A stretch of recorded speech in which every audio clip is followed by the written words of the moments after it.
नमस्कार दोस्तों, मैं सतीश कुमार वर्मा आज आपको एक ट्रैक्टर के हाइड्रोलिक सिस्टम की संपूर्ण जानकारी यहाँ पर दूंगा।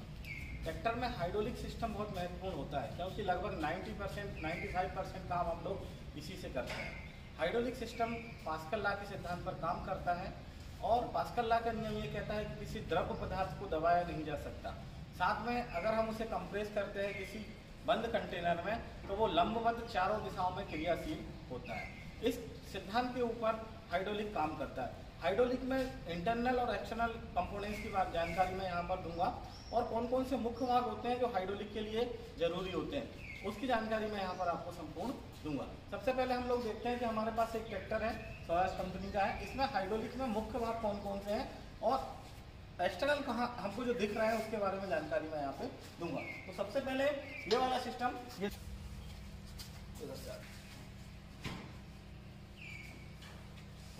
जनरल हाइड्रोलिक में हम लोग जो कंपोनेंट्स की बात करते हैं तो सबसे पहला कंपोनेंट्स आता है रिजर्वायर। ये हमारे पास रिजर्वायर है, इसमें ऑयल यहाँ पर भरा होता है। ये रिजर्वायर है, इसमें हमारा ऑयल भरा होता है। रिजर्वायर दो कैटेगरी में आते हैं, एक में सेपरेट रिजर्वायर आता है, दूसरे में कॉमन रिजर्वायर आता है। कॉमन रिजर्वायर का मतलब होता है जिसमें hydraulic, transmission, final drive, steering, brake सभी का ऑयल उसमें सम्मिलित रहता है। तथा सेपरेट रिजर्वायर जो सिर्फ हाइड्रोलिक सिस्टम के लिए ही यूज करते हैं।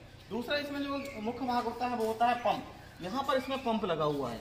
इंटरनल हम लोग जब देखेंगे तो यहाँ पर एक गेयर टाइप पंप लगा हुआ है और पंप से आने वाला जो ऑयल आता है वो आता है हमेशा डिस्ट्रीब्यूटर में। ये हमारा डिस्ट्रीब्यूटर है। डिस्ट्रीब्यूटर का सबसे ऊपर का भाग ये वाला रिस्पॉन्स प्लेट कहलाती है। ये रिस्पॉन्स प्लेट है और ये रिस्पॉन्स वाल्व है। ये वाला जिसको मैं ऑपरेट कर रहा हूँ ये आपका रिस्पॉन्स वाल्व है। ये आपके हाइड्रोलिक लॉक के करने के लिए भी काम आती है तथा ट्रांसपोर्ट लॉक के नाम से भी जानी जाती है। तथा अगली प्रोसेस हम लोग जब देखें तो इसके इंटरनल हमें देखें तो अभी हम बहुत सारी चीज़ें खोलेंगे। ये देखिए, ये बाहर की तरफ जो है इस वाले भाग को बोलते हैं ये सेक्टर प्लेट कहलाती है या कॉटेंट कहलाती है, जिसके ऊपर हमारे लीवर लगे होते हैं। एक पोजीशन कंट्रोल लीवर होता है, एक ड्राफ्ट कंट्रोल लीवर होता है।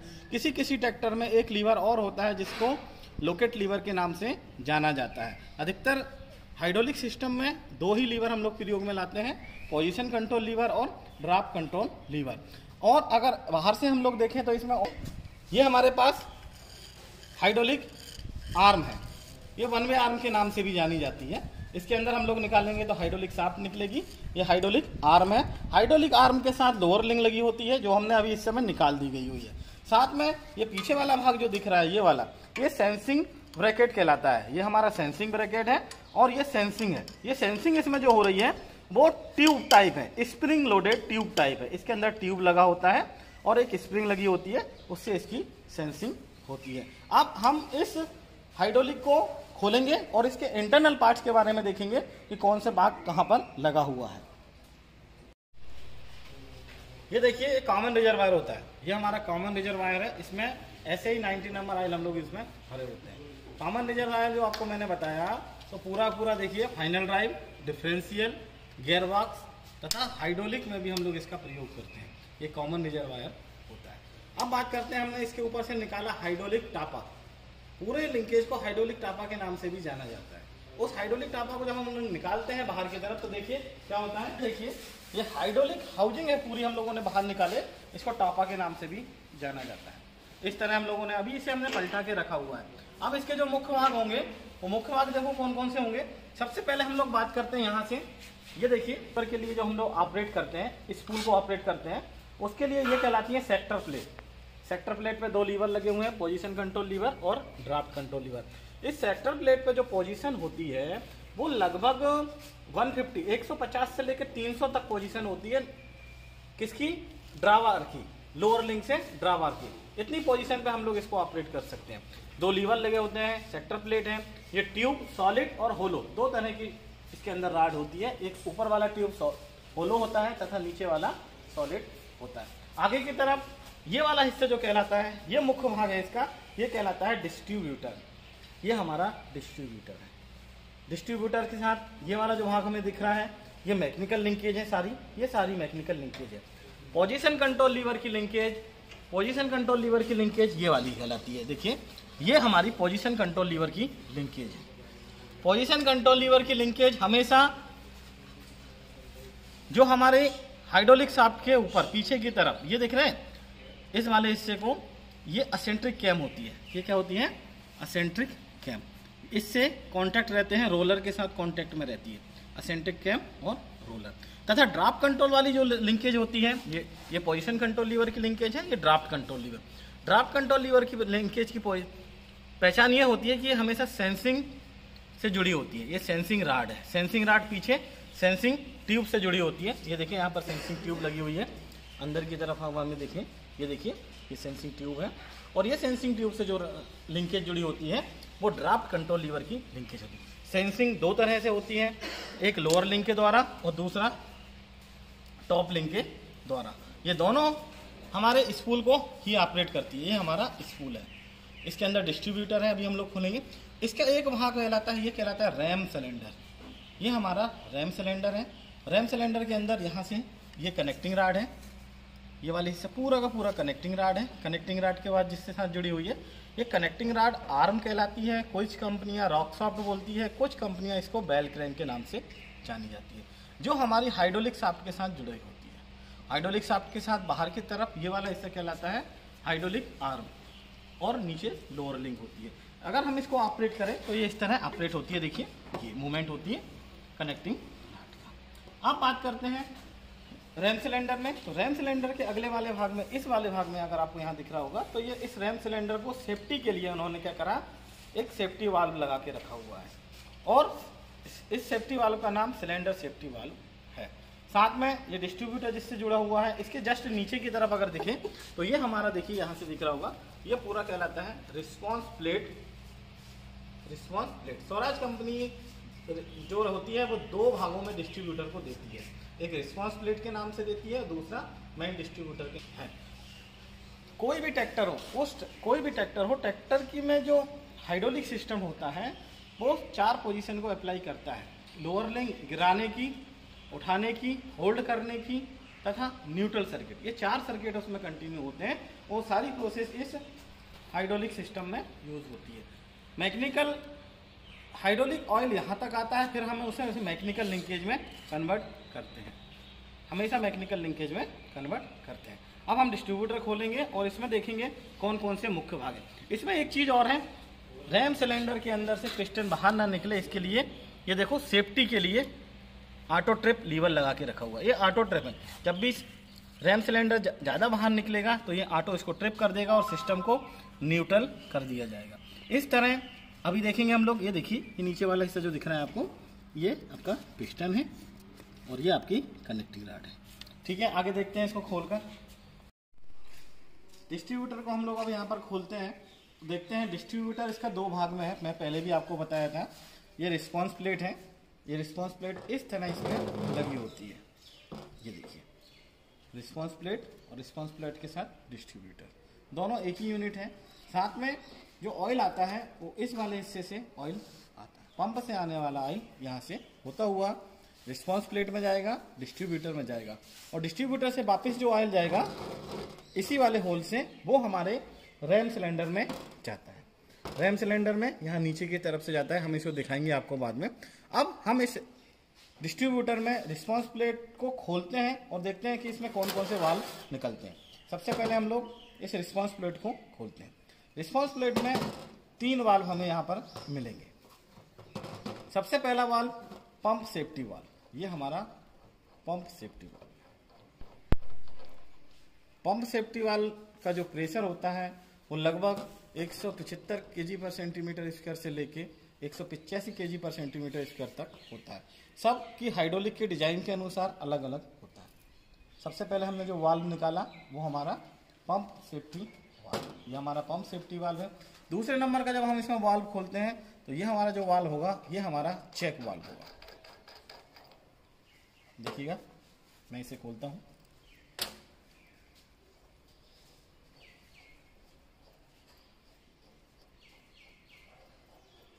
हाइड्रोलिक आप जब भी सुधारें तो उसकी ओरिंग हमेशा आप उसको चेंज कर दें, नहीं। ये देखिए इस तरह का हमारा, ये देखिए इस तरह निकल रहा ना, ये हमारा चेक वाल्व। चेक वाल्व को 1 वे वाल्व भी कहा जाता है। चेक वाल्व को 1 वे वाल्व भी कहा जाता है। इसमें ये इसकी सीट, ये इस तरह ये हमारा चेक वाल्व। देखिए एक बार फिर बताता हूँ मैं चेक वाल्व। ये आपका होल्डर है, ये आपका कैप है, ये आपका रिटेनर स्प्रिंग है, देखिए दिखा रहा हूँ रिटेनर स्प्रिंग। उसके बाद राइडर के बाद स्टील वाल्व और स्टील वाल्व के बाद ये सीट। इस तरह ये चेक वाल्व लगा होता है।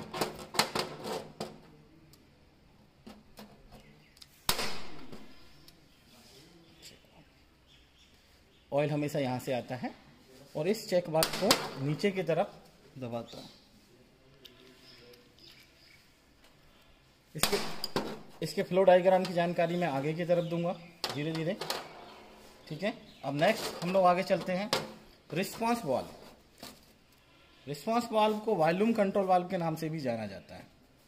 ये ट्रांसपोर्ट लॉक के काम में आती है और रैम सिलेंडर की गैलरी से जो ऑयल जाता है उससे जुड़ी होती है। इसे निकालने के लिए हम लोग ये ऊपर वाला हिस्सा रिस्पांस नॉब, और इसे हमें एक स्प्लिट पिन लगी हुई है, इस स्प्लिट पिन को हम यहाँ से निकालते हैं।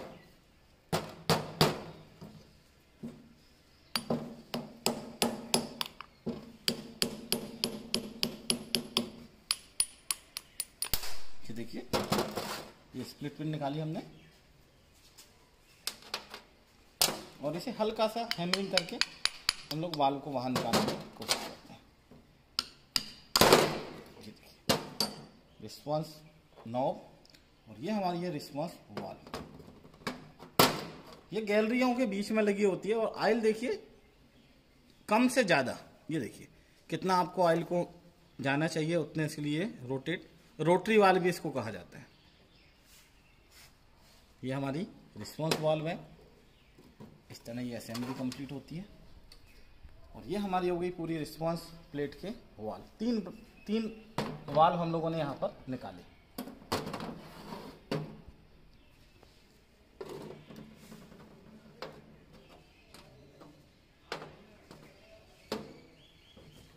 अब दूसरा आता है डिस्ट्रीब्यूटर का भाग। इस डिस्ट्रीब्यूटर भाग में हम लोग देखते हैं ये डिस्ट्रीब्यूटर है, इस तरह लगा होता है और इसमें ये जो सबसे बाहर वाला हिस्सा दिख रहा है आपको, ये हमारा स्पूल वाल्व है। इसको डायरेक्शन कंट्रोल वाल्व के नाम से जाना जाता है। स्पूल वाल्व ये आपकी डिस्ट्रीब्यूटर बॉडी है, ये इसकी फ्रंट प्लेट है, ये इसकी रियर प्लेट है और इसमें भी 3 वाल्व लगे हुए हैं जिसे मैं आपको खोल के बताता हूँ। सबसे पहले हम लोग स्पूल को निकालते हैं।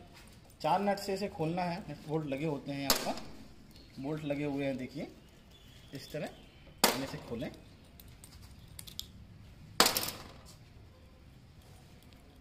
ये फ्रंट कवर प्लेट के साथ ही पूरी असेंबली बाहर निकलती है। ये देखिए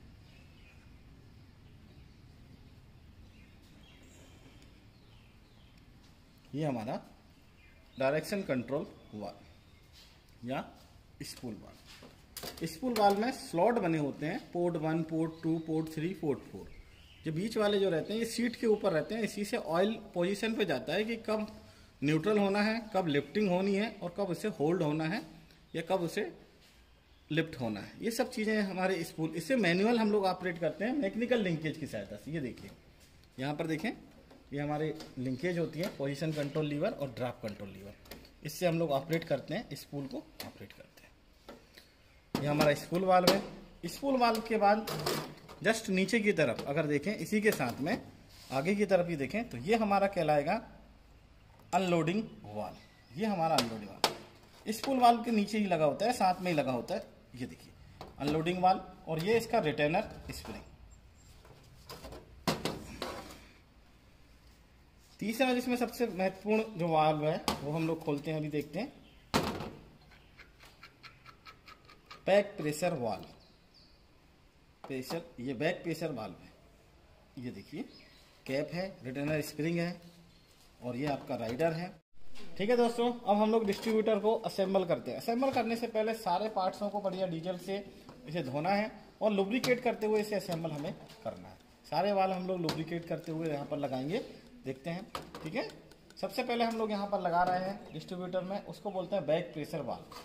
सीट हमारी देखिए ये स्टील वाल्व है, हम लोगों ने यहाँ पे लगाए। ये इसका राइडर है। राइडर के बाद हम लोग लगा रहे हैं यहाँ पर रिटेनर स्प्रिंग और रिटेनर स्प्रिंग के बाद ये हमारा कैप। इसे फुल टाइट करना है होल्डर। दूसरा अब हम लोग लगाते हैं इसी के साथ में, देखें ये देखिए फ्रंट का है, तो ये हमारा है स्पूल। हम लोग स्पूल को लगाते हैं, इसे भी लुब्रिकेट करते हैं।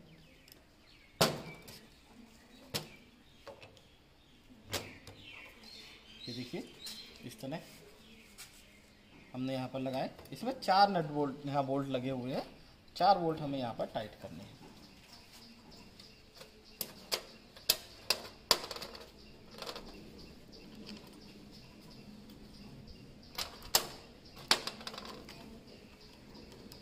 बारह नंबर के हैं, इसे भी फुल टाइट करने हैं।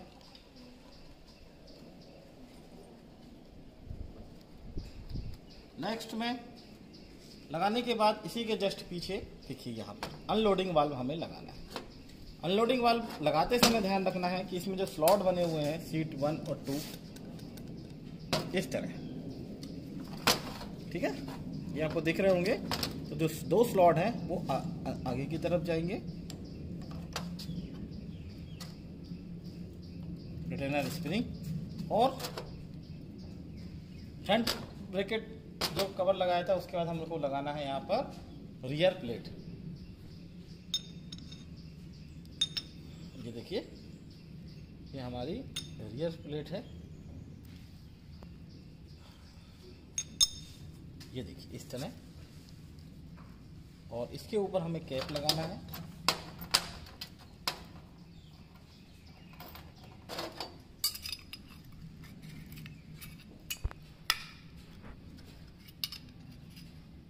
बहुत आसानी से आराम से ये चीज़ें लग जाती हैं। ये देखिए इस तरह, और इसमें एक सबसे लंबा बोल्ट है उसका ध्यान रखना है। इस तरह इसको यहाँ फंसा के लंबे वाले बोल्ट को सबसे पहले हमें टाइट करना है, और नेक्स्ट में 2 छोटे बोल्ट हमें यहाँ पर लगाने हैं।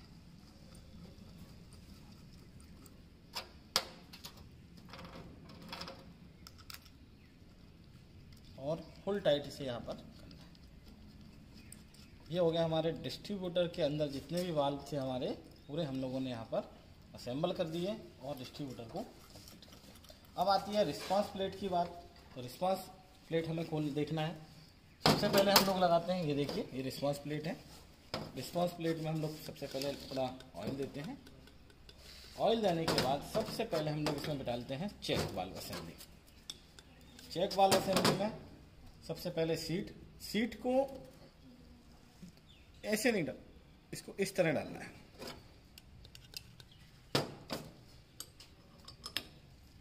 नेक्स्ट स्टील वाल्व के बाद राइडर, रिटेनर स्प्रिंग, होल्डर और कैप। इसको भी मैं लुब्रिकेट करता हूं।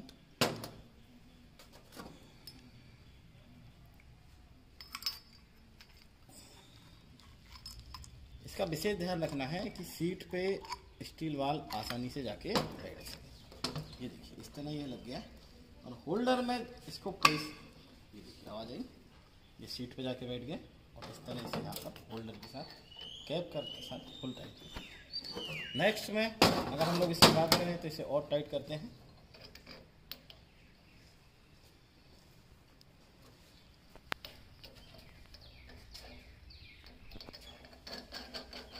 ठीक है, अब सबसे महत्वपूर्ण आती है रिस्पांस वाल्व को लगाना। रिस्पांस वाल्व गलत नहीं लगनी चाहिए, ये दोनों डायरेक्शन में लग सकती है। ये जो होल दिख रहे हैं, ये होल इस होल के सामने आमने सामने आने चाहिए।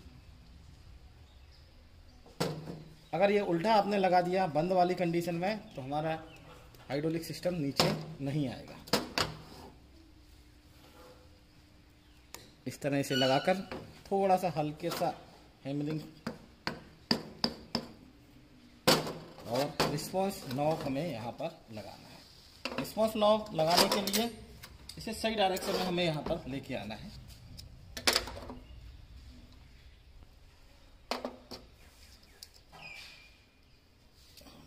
ये देखिए इसके साथ मैंने इसको यहाँ पर करा,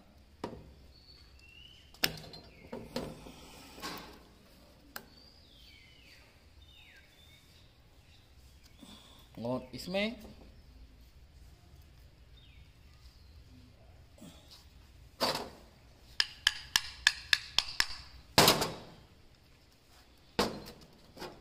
देखिए होल से होल मिलाया यहाँ पर, और इसमें इस स्प्लिट पिन को मैंने डाल दिया और इसे हल्का सा,